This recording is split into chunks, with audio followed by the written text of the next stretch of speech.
Praise the lord. హల్లెలూయా. శుభోదయం. మన ప్రభువును రక్షకుడైన యేసయ్య నామములో మన కర్మెల్ రివైవల్ మినిస్ట్రీస్ తరపున మీ అందరికీ శుభములు తెలియచేస్తున్నాను. ప్రియులారా, మన ప్రభువు ఇంతవరకు ఆయన మనల్ని కాపాడి సంరక్షిస్తూ వస్తున్నారు. ఈ యొక్క సంవత్సరం చివరి దినాలకు వస్తున్నాం. దేవుడు అద్భుతంగా ఆశ్చర్య రీతిలో ఆయన మనల్ని కాపాడుతూ ఆయన మనకి తోడుగా ఉండి మనల్ని బలపరిచి నడిపిస్తున్నారు. అందుకు దేవునికి మహిమ కలుగును గాక. ఆమేన్. హల్లెలూయా. సో ఈ దినపు దేవుని యొక్క లేఖనం భాగంలో నుండి చక్కటి మాటలు మనం ధ్యానించబోతున్నాం. అంతరంగ సమాధానము, ఇన్నర్ పీస్. సో దేవుని యొక్క సన్నిధిలో మనకు అంతరంగ సమాధానం కావాలి అని మనం ఆశిస్తే అది ఎలా పొందగలం? బైబిల్ మనకేం చెప్తుంది? ఎలా దాన్ని మనం దేవుని యొక్క సన్నిధిలో పొందగలము అనేది దేవుని యొక్క ఆత్మ ద్వారా కొన్ని మాటలు మనం దేవుని లేఖనాల నుండి మనం ధ్యానించబోతున్నాం.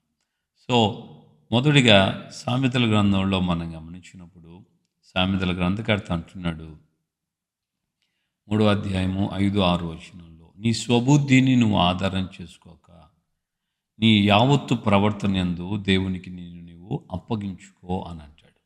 నీ స్వబుద్ధిని ఆధారం చేసుకోవద్దు, నేను జ్ఞానిని కదా అని నీవు అనుకొనొద్దు. హల్లెలూయా. సో మనకు అంతరంగ సమాధానం, నెమ్మది మనకు రావాలి అని అంటే ఎంతటి వ్యక్తులైనా సరే, చిన్నలు మొదలుకొని పెద్దల వరకు ఎంతటి వారినైనా మనం గమనించినప్పుడు సమాధానము పరిస్థితులను బట్టి మనకు రాదు. పరిస్థితుల మీద ఆధారపడినట్టు కాదు. పరిస్థితులను బట్టి అంతరంగ సమాధానం మనకు రాదు. మనకున్నటువంటి జ్ఞానమో, తెలివో, బుద్ధో వీటన్నిటినీ మనం పక్కన పెట్టి మన యావత్తు ప్రవర్తన యందు ఆయన అధికారానికి మనం అప్పగించుకోవాలి. ఆయన యొక్క చిత్తానికి మనం అప్పగించుకున్నప్పుడు, మన స్వబుద్ధిని ఆధారం చేసుకోకుండా ఉన్నప్పుడు, అప్పుడు తప్పకుండా దేవుని యొక్క సమాధానం మన అంతరంగమందు నివసిస్తుంది. అంతరంగమందు సమాధానం కొనసాగించబడుతుంది.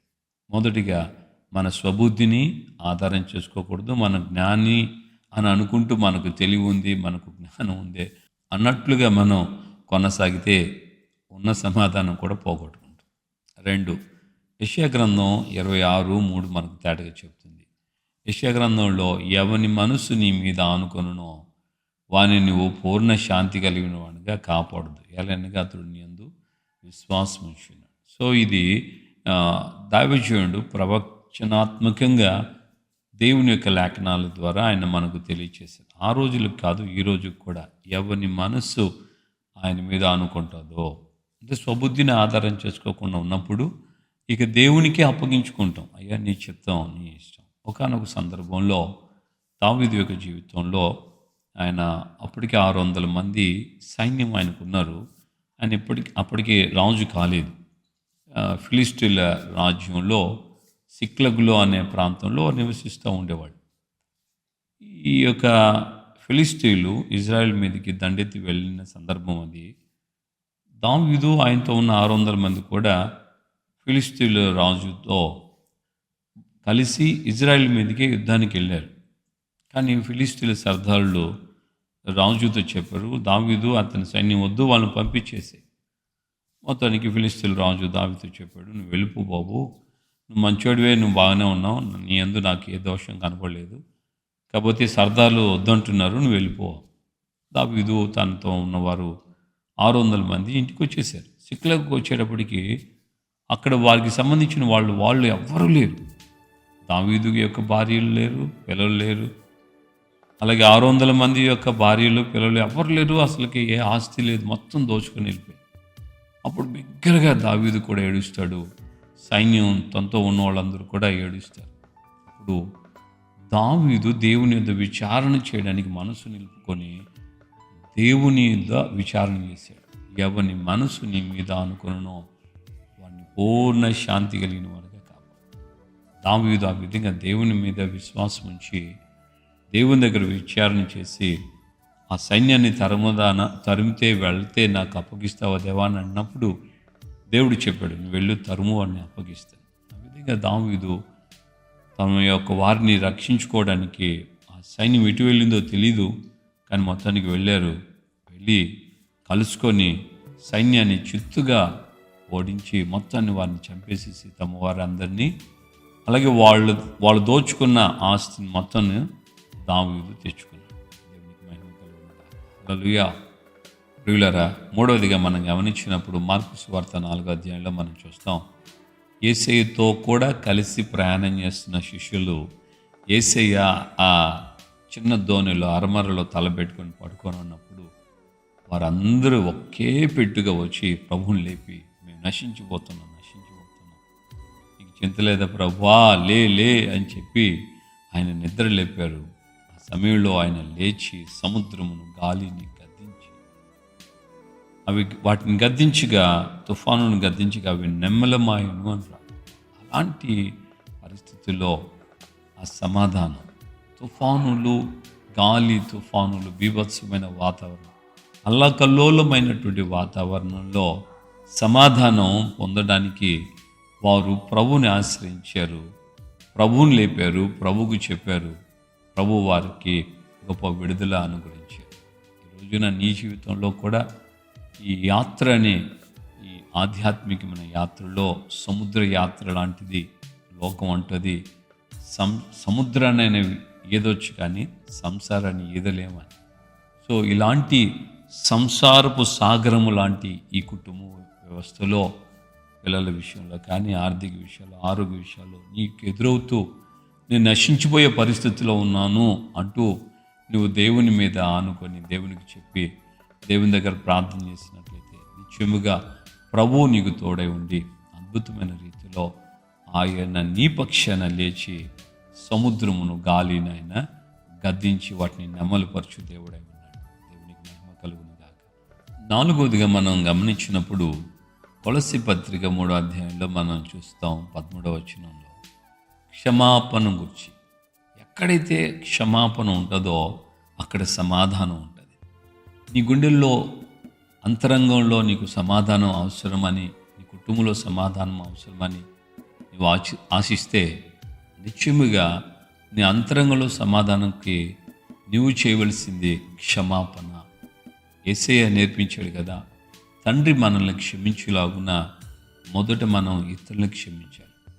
ఎవరి మీద మనకు పాగున్నా, ఎవరి మీద మనకు ద్వేషమున్నా, కోపమున్నా, క్రోధమున్నా, కక్షలున్నా, అసూయున్నా, ఒకవేళ ఎవరు మనల్ని హింసించినా, దూషించినా, మనకు ఎవరైనా హాని చేసినా వారందరినీ మనం ప్రభు సన్నిధిలో మనం క్షమించాలి.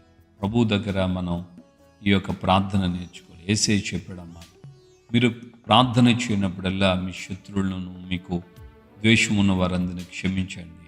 ఎప్పుడైతే మనం క్షమిస్తామో అప్పుడు పరలోకపు తండ్రి మనల్ని క్షమిస్తాడు. యేసయ్య చెప్పిన ఉపమానంలో మనం చూస్తాం కదా, 10,000 తలాంతులు ఒకడు రాజుకి వచ్చి ఉన్నాడు. రాజు వాడిని పట్టుకొని వాటికి శిక్ష వేసాడు. నువ్వు కడపడి కాసు చెల్లించేంత వరకు నేను నిన్ను వదులును అని. అప్పుడు అతను బ్రతిలాడాడు, అయ్యా నన్ను ఓర్చుకో, నా దగ్గర ఏం లేదు, కడతాను, కాకపోతే సమయం ఇవ్వండి. రాజు కనికరపడి వాడిని క్షమించేశాడు. నువ్వు కట్టొద్దులే, నీ అప్పునంతా నేను తీర్చేశాను. వాడు రాజు సన్నిధి నుంచి బయటికి వెళ్ళగానే తనకు 100 రూపాయలు అనుకుందాం, 150 దేనారాలు ఇవ్వాలి. దానికి వాడిని పట్టి వాడు బ్రతిలాడుతున్నాడు, అయ్యా నన్ను ఓర్చుకో, నేను ఇస్తాను, నాకు అది లేదు ఇప్పుడు.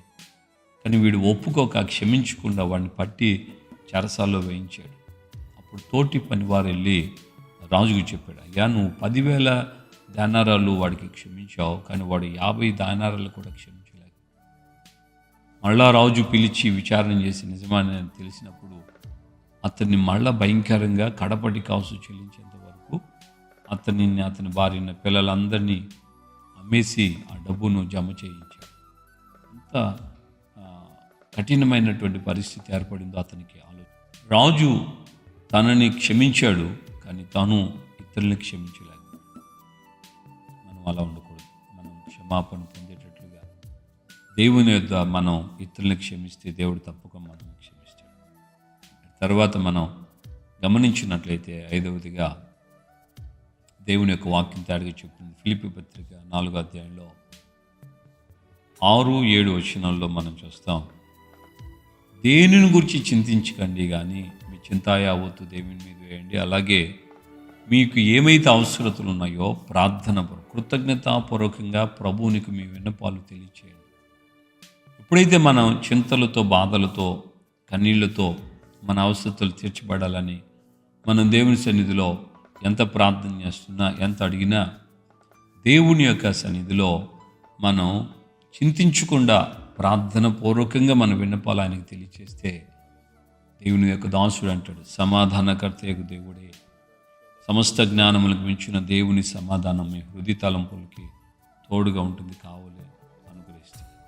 చింతలు అని మనం తీసేసుకోవాలి. చింత యావత్తు దేవుని మీద వేయాలి. ఆయన మనల్ని గురించి చింతిస్తున్నాడని దైవజనుడు పేతురు కూడా తన పత్రికలో రాశాడు. ఈ విషయంలో ఎగ్జాక్ట్లీ మనం పితరుడైన అబ్రహామును మనం చూస్తాం. అబ్రహాముకు దేవుడు చెప్పాడు 22వ అధ్యాయం ఆదికాండంలో, నీ కుమారుని నువ్వు తీసుకెళ్ళి మోరియా పర్వతంలో నువ్వు బలిగా చెల్లించు, బలి అర్పణ చేయి. ఏం లేవగానే భార్యకి కూడా ఏం చెప్పకుండా కుమారుని, పని వాళ్ళని, కట్టెలు, అగ్ని తీసుకొని బయలుదేరి వెళ్ళిపోయాడు. 3 రోజులు ప్రయాణం వెళ్ళిపోయాడు. 3వ రోజు కొండ మీదకి చేరుకొని బలి అర్పణ చేసే ముందుగా కుమారుడు మధ్యలో అడిగాడు, కట్టెలు, నిప్పు ఉంది, బలి పశువు ఏది? అప్పుడు ఆయన నోటి నుంచి వచ్చిన మాట యెహోవా ఈరే, ఆయనే చూసుకుంటాడు. దేని గురించి చింతించలేదు. అయ్యో నా కుమారుడు లేక పుట్టాడు, 100 సంవత్సరాలకు పుట్టాడు, దేవుడే ఇచ్చాడు, ఆ దేవుడే ఇప్పుడు బలి అడుగుతున్నాడా, దేవుడు నరబలి కోరుకుంటాడా? ఇలాంటి తలంపులు, ఆలోచనలు, భిన్నమైనటువంటి వ్యతిరేకతలు ఏమీ రాలేదు అది మనసులో. అందుకే దేవుడు అన్నాడు, సాక్ష్యం ఇచ్చాడు, నీవు దేవునికి భయపడువాడు అని నేను నిన్ను ఎరిగి ఉన్నాను. హల్లెలూయా. ఈ రోజున నిన్ను గురించి దేవుడు సాక్ష్యం ఇవ్వగలడా? దేవునికి నువ్వు భయపడుతున్నావు అని. దేవుని గురించి చింతించొద్దు. నీ బాధలు, నీ వ్యాధులు, నీ అవసరతలు దేవునికి చెప్పు, తప్పక ఆయన తీరుస్తాడు. హల్లెలూయా. ప్రియులారా, 6వదిగా మనం గమనించినప్పుడు రోమాపత్రిక 15వ అధ్యాయం 13వ వచనం చెప్తుంది, పరిశుద్ధాత్మ దేవుని ద్వారా మనకు విశ్వాసంతో కూడిన ప్రార్థన జీవితంలో సమాధానం, మనకు నెమ్మది, అంతరంగ నెమ్మది మనకు అనుగ్రహించబడుతుంది. పరిశుద్ధాత్మ శక్తి ద్వారా మనకు సమాధానం దేవుడు అనుగ్రహిస్తున్నాడు. కనుక మనం ప్రార్థనలో దేవుని యొక్క ఆత్మచేత నింపబడుతూ పరిశుద్ధాత్మ దేవుని ద్వారా అప్పగించుకున్నప్పుడు ఆ పరిశుద్ధాత్మ దేవుడు కూడా మనకు నెమ్మది, సమాధానం ఆయన అనుగ్రహిస్తున్నాడు. అంతరంగ సమాధానం, ఇన్నర్ పీస్ ఎలా మనకు పొందగలము అనే దానికి దేవుని యొక్క ఆత్మను మనకు తెలియచేస్తున్నమాట. అట్లాస్ 7 పాయింట్ నెంబర్ 7, 4వ కీర్తన 8వ వచనం చెప్తుంది, యెహోవా నాకు ఆధారం కనుక నేను నెమ్మదితో పడుకొని నిద్రపోతాను. హల్లెలూయా. యెహోవా నాకు ఆధారం. ఎంత విశ్వాసం, ఎంత కాన్ఫిడెన్స్. ఇంత గందరగోళపు పరిస్థితుల్లో అయినా సరే నీ వ్యక్తిగత జీవితంలో నీకు ఉండాల్సినటువంటి ఆ లక్ష్యం, నాకు ఆయన ఆధారం, నన్ను ఆయన యొక్క రెక్కల నీళ్ళలో దాచాడు, ఆపత్కాలం ముందు ఆయన తన గుడారపు మాటను నన్ను దాచును అన్నటువంటి విశ్వాసం వ్యక్తపరిచాడు. ఈ 7 మాటలు, 7 పదాలు అంతరంగ సమాధానానికి మనకు ఆధారం కనుక దేవుని బిడ్డలుగా ఉన్న మనం ప్రతిరోజు ఈ మాటలు జ్ఞాపకం చేసుకుంటూ అంతరంగ సమాధానం కొరకు దేవునికి అప్పగించుకొని ప్రార్థనలు ఏకీభవించండి. తప్పకుండా ప్రభు మనకు అంతరంగ సమాధానం దేవుడు నిండుగా అనుగ్రహిస్తాడు. ప్రార్థన. ప్రేమగల తండ్రి, ఉదయకాలం ముందు నాతో మాతో మీరు మాట్లాడి మమ్మల్ని మీరు ధైర్యపరిచారు, బలపరిచారు. అంతరంగ సమాధానం ఎలాగ మేము పొందగలమో, ఎలాగా ఏ విషయాల ద్వారా అంతరంగ సమాధానం మేము అనుభవించగలమో మీ లేఖనాల ద్వారా తేటపరిచారు. ఈ ఉదయకాలం ముందు 7 మాటలు ఆయన అంతరంగ సమాధానానికి మీరు చూపించినటువంటి మాటలు, ఈ ప్రతి మాట మా గుండెల్లో మేము దాచుకొని వాటిని ధ్యానిస్తూ మా జీవితంలో అంతరంగ సమాధానాన్ని మేము కలిగిన వారమే మీ సన్నిధిలో ముందుకు సాగుతూ సహాయించి ఘనత, మహిమ, ప్రభావాలు మీరు మాత్రం పొందమని. ఈ రోజున ఎవరైనా సమాధానం లేకుండా బాధపడుతున్నట్లయితే సమాధానకర్త అయిన దేవుడిగా మీరు తోడుగా ఉండి వారిని ఆదరించండి. ఈ 7 మాటలు వారి హృదయాల్లో మీరు జ్ఞాపకం చేస్తూ ఆ మాటల చొప్పున మీ యొక్క సమాధానం వారి హృదయ తలంపులను ఎలుబడి చేయడం సహాయం చేయమని యేసయ్య నామములో ప్రార్థన చేసి పొందున్నాము తండ్రి.